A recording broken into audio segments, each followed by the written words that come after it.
Hello and welcome to Everybody Pulls the Tarp. I'm your host, Andrew Moses. With me today, a very, very special guest, Dr. Dawn Graham. Welcome, Dawn. Thank you for having me, Andrew. It's my pleasure to have you. And for my listeners and viewers, Dr. Dawn, as she's commonly known on her radio show on SiriusXM, Dr. Dawn on Careers, is the Director of Career Services at the Wharton School at the University of Pennsylvania for the Executive MBA program, author of the book Switchers, which we'll talk about, TEDx speaker, career coach, licensed psychologist. What don't you do, Dr. Dawn? Well, I've never played professional sports. So. Well, we certainly talk to a lot of pro athletes and Olympians and CEOs and best-selling authors on this show. What I really want to start with you is early in your career, because you and I have a common thread. Early in my career, I started working for one of the big four accounting firms, and about 13 months in, I was laid off during during the economic crisis of 2009. I know early in your career, you were laid off by one of the big accounting firms as well. For me, as I think about work ethic and my career and myself as a leader and as a teammate, I always go back to that moment that I got that infamous phone call about the layoff, and it has served as a great motivator. It's something I've always thought about throughout my career, and it frankly altered the trajectory of my career. What about you? When you get that call about the layoff early in your career, how did it impact you? Yeah, I think it's hard for something like that not to change your complete outlook on the idea of job security, and that even if you are with a top firm and you're performing well, that the economic conditions or now a pandemic can really wreak havoc on your career trajectory. So I think for me at the time, it actually inspired my entire career as it is now. I realized really quickly that I could not tie my success to one brand. I realized, and it was Arthur Andersen for people who are wondering, and it was the Enron scandal. So now we had a firm that unfortunately had a negative reputation, and I had a strong internal network. We were just talking about networks earlier, and I'm still friends with a lot of people I worked with at that firm 20 years ago, but I didn't have a strong external network. So what I started realizing is that job security comes from within, and I did not want anybody I knew to feel like I felt at that moment I got laid off. I felt stuck. I felt like my career was going so well. I just finished my master's degree and, was getting good performance reviews. And just like that, there it goes. So I wanted to create a situation both for myself as well as my clients and people who follow my work to set it up so that you never have to worry about the economic conditions and their impact to your career, but that you always have a skill set, a brand, and a network that could help you get to your next step. So let's talk about that a little bit. So you're one of the nation's leading career coaches, and you talk to folks all the time about strategic decisions that they're making about their career. And you and I have talked about, this show is called Everybody Pulls the Tarp, and it's based upon a philosophy that I have that great teams and great organizations are powered by individuals who contribute in unexpected ways, way outside the boundaries of their job description. So from your vantage point, as you're working with the professionals that you work with and coaching them from a career standpoint, what intangible skills, is the modern hiring manager looking for, right? I mean, obviously you have to have the fundamental technical ability to do the job, but I'm wondering, what else is there? So I think we're seeing a lot of research on this. Emotional intelligence has been at the top of that research for a number of years, and that's because relationships, being able to collaborate, being able to cooperate, even with people who share different values or come from diverse backgrounds, these are really important skills to have as we're going more global, as technology is more integrated into the workplace. So I think that is first and foremost, number one, really being able to interact with a variety of people from diverse backgrounds across a number of functions in a way that's cooperative and gets the work done. I think another one that we're all experiencing right now and is going to be critical to the workplace of the future is agility or adaptability. What we know is the pandemic has only accelerated what was already happening. And what was happening is a lot of shifts in the workplace in not just industries, lots of new industries, lots of industries going away, lots of roles becoming what we're seeing, hybrid roles. So you have to be a generalist and a specialist in order to get things done. You have to understand data. You have to understand different technologies. And it doesn't matter what your role is. This is infiltrating all roles. And so companies want people who can come on board and can morph and shift and grow with the changes that we're seeing in the marketplace. So that might mean also continuous learning. It's not enough to just get a degree and then go on with your career for the next 20, 30 years. We're going to see a lot more people upskilling, reskilling. And so this cycle of education and learning is going to become more important. So companies are looking for people who are hungry to learn and adapt and grow as their business adapts and grows. What's interesting, and I've observed the last few months, specifically during the pandemic, is I'm typically one of those that likes to be out there, extroverted, having conversations with people, learning from others. And what's been interesting is you talk to folks that are more introverted, and they say that this has almost leveled the playing field in many ways, because it's eliminated a lot of that social and relational activity. Now, I think it's almost the opposite. I think it's almost elevated the importance of the relationship building and forced you to be creative, adaptable, as you described. What are your thoughts on that? Has the pandemic accelerated the need to elevate that relationship building game? So I'll speak as a complete introvert that yes, we are in an extroverted world. Extroverts get rewarded for speaking up, showing up, engaging, and often introverts are the ones kind of hanging in the background. And I've always believed that relationships are core, if not the most, then one of the most important aspects of your career. But I also know that there's a lot of different ways to do it. I did my dissertation on how extroverts and introverts approach networking differently in the job search. And I think that there are a lot of ways that we can do it that are comfortable for us. So, people often have this perception about networking being walking into a room of strangers and introducing yourself, when it's not that at all. Quite honestly, I believe that creating ambassadors is what I call it in my book, but it takes two things to be successful at networking. The first is you have to build trust. You have to have a relationship with somebody where they're willing to spend their social capital on you. The second one is they need to know what your goal is. And I think this is where we fall down. In my TEDx talk, which is titled Your Next Job is One Conversation Away, I talk about how we actually all already have a very robust network who cares about us, who wants to see us succeed. But the problem is they don't know what our goal is. They may know we need a job, but that's not a goal. A goal would be something very specific, such as I want to use my programming skills to impact the future of health tech in the area of diabetes. And these are the top 3 companies I'm looking at. And so when we start to share these goals with our network, we start to see that they all have second level contacts in their own circles, and they bring information back to us. They introduce us to people in their network, which expands our network. And personally, as an introvert, I think that's one of the most successful and comfortable ways to network that we can all start doing today. So you talked about it's a great point, right? Because in many ways, the networking requires you to do things way outside what you're used to, right? It's the networking is that little extra effort you do, that extra email, that extra event you go to, that extra connection you form. A lot of the folks that have great networks, really, in my opinion, have just tremendous work ethic, right? They've got great work ethic, and they've got innate leadership abilities, and a unique ability to connect with people. What in your mind, makes somebody a successful networker? Well, I think it does take discipline, which is what I think you're referring to, Andrew. I think you do need to make it part of your habit.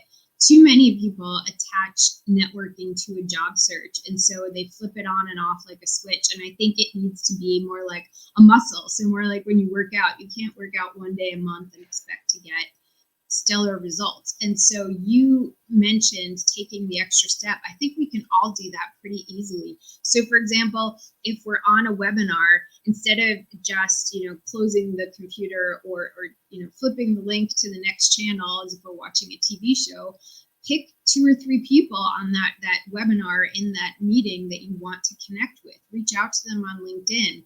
If it makes sense, maybe you ask for a quick phone call so that you can deepen that relationship. But I think those are the opportunities that make people great networkers, is taking advantage of opportunities that are ready right there in front of them. So let's start transitioning a little bit to the other side, right? The folks that are making hiring decisions that you certainly have a great lens into as well. So in many ways, right, like the way you can network and the way you can build relationships, in my mind, is a very good indicator of how you're going to perform as an employee, right, or as a team member. Are you resourceful? Are you able to build strong connections? Are you able to, I always say in networking, am I giving more than I'm receiving, to my, different relationships? I want to always give more than I receive. And I think that, goes to some of the core aspects of work ethic that we talk about on this show, and going above and beyond and pulling the proverbial tarp, as I call it. So how are hiring managers and organizations identifying future leaders, right? Again, like going back to what we talked about earlier, you can look at certifications and you can look at, technical skills, but how do you go identifying whether somebody is going to be, one of your future leaders in the organization? So it's interesting because I think there's 2 sides to this, Andrew. There's how should you be, and how does it really happen? And I have a whole chapter in my book around this, around it's not fair, because this is not a slam, but the fact is most hiring managers are not trained to interview. I ask my executive students every year, I get a new class, how many people have hired? Everybody. How many people have had 8 hours at least of training in hiring or interviewing or recruiting? No one. So what you're asking is a great question. What should they be looking for, but what do they look for? And I think what we find, and this is a challenge for switchers, is that hiring managers look for matches. So I need somebody who has 10 years of sales experience for this role, when in fact you could have been the worst salesperson ever, but you have that box ticked. They also look for referrals, and I think this is a good and a bad. I mean, I will be the first to tell you referrals are the number one way to get hired in a company. And there's a lot of data and research on the fact that referrals tend to stay longer, referrals tend to contribute more, and you can read all of the data, and that 70% of the jobs aren't posted. So referrals in a lot of ways are the only way to get that job.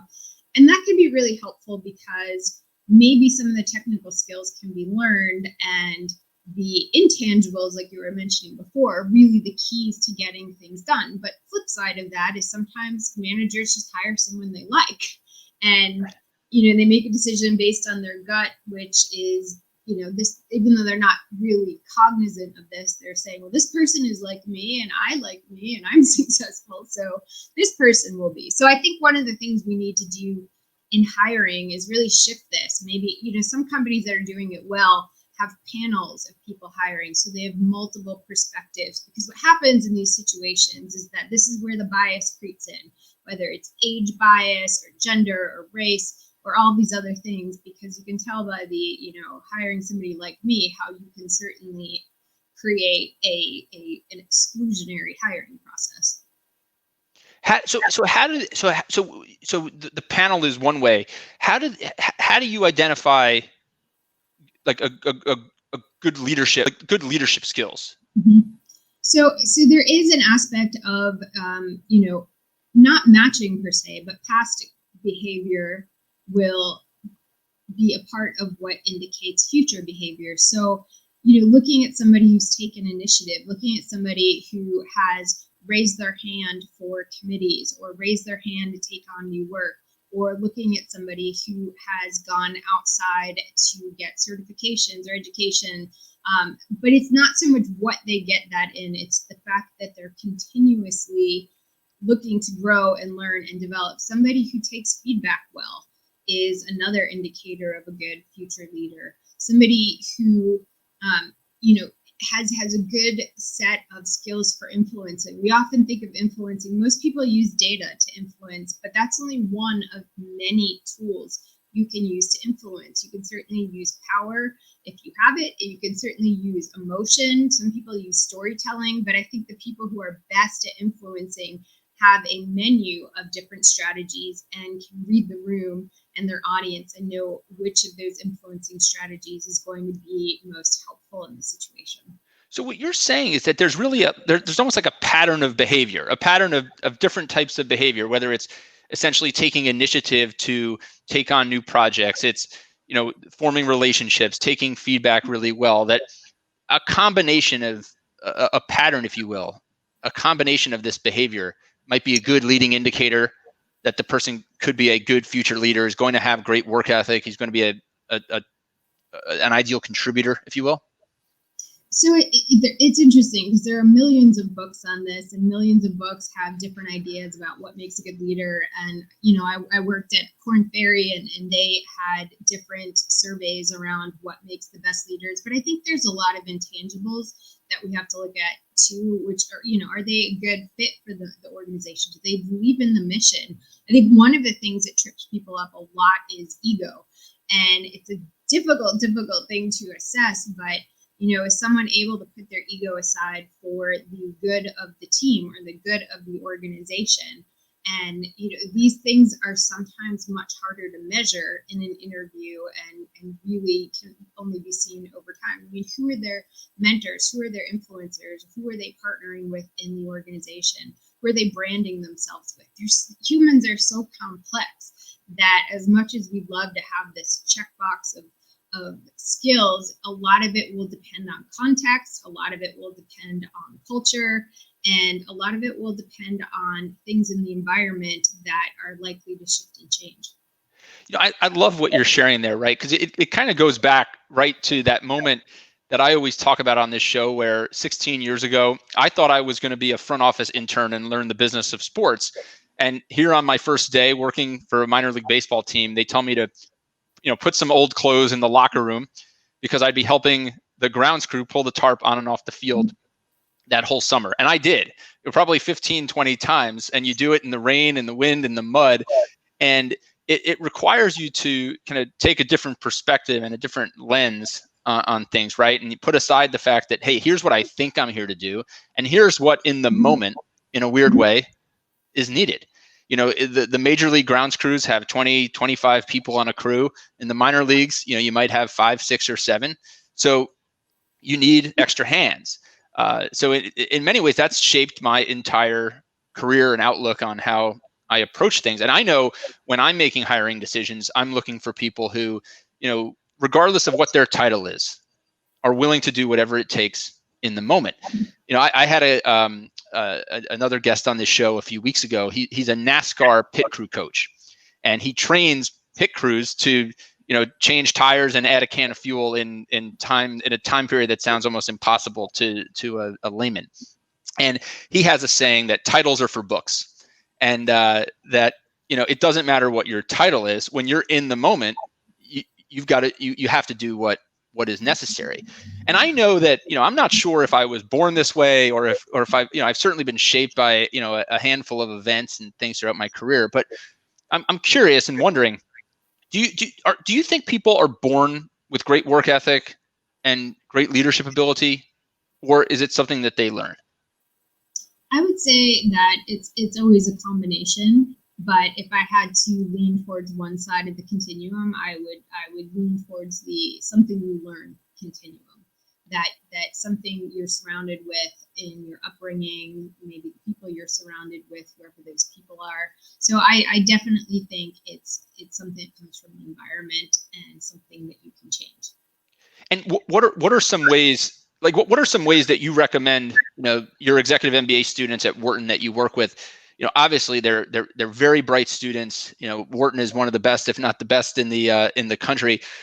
How do you recommend that they round out those more intangible areas, if you will, outside the classroom?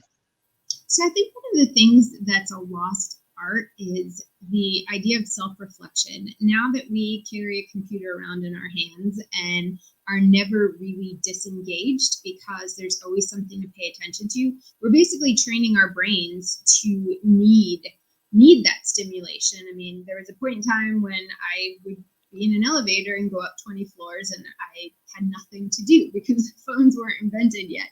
But now, if you think about it, it's really, really difficult to sit and reflect or journal or meditate or to look at yourself and decide, these are my values, these are my strengths. And so I think one of the first things we do is really stress the importance of self-reflection, because if you don't know who you are, if you don't know what drives you, if you don't know what inspires you, then everything's going to look like a shiny object and interesting and something you want to pursue, and you have nothing to overlay it with. So I think one of the things that I don't hear talked about enough is first getting to know yourself and what drives you, and then taking that information and saying, now where do I want to apply this? So how do they take that next step in terms of applying it? Is it conversations with mentors and others that they aspire to look like in terms of their career path? Yeah, it can be a number of things.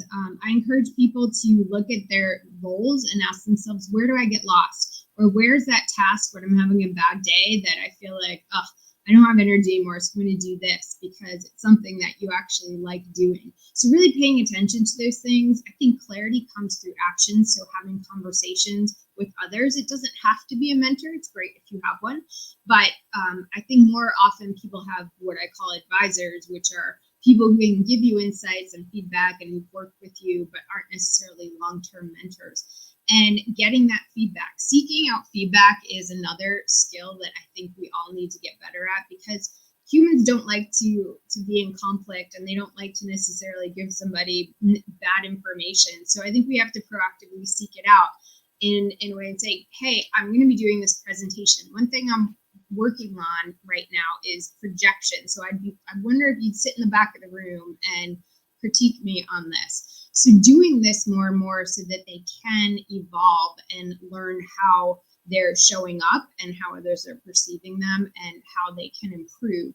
And it obviously makes a difference what your goal is, right? Because people can give you feedback that really has nothing to do with your goal or isn't something you're trying to work on. And that's, again, where the self-reflection comes in. You need to know what you want to be better at. Otherwise, everything will seem important and you won't be able to prioritize your time.